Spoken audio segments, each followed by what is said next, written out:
Abychom mohli naplánovat zprávy z Callbell, musíme nejprve jít do sekce zpráv.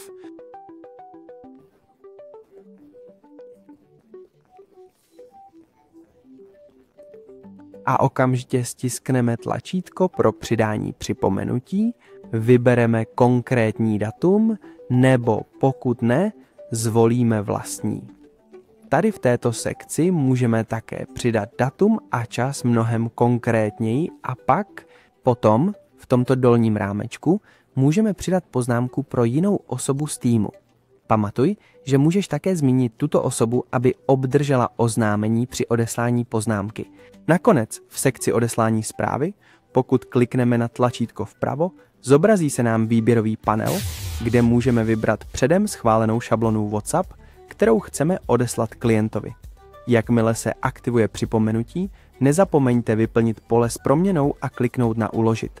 Tímto způsobem můžete plánovat zprávy z Callbell. Pamatuj, že Callbell je platforma pro komunikaci s tvými klienty spolu s tvým prodejním a podpůrným týmem, ať jsou kdekoliv. Nabízí mnoho funkcí, jako je modul pro více agentů, chatbot, obchod pro WhatsApp, hromadné zasílání zpráv, API, integrace s WhatsApp a dalšími sociálními sítěmi a mnoho dalšího.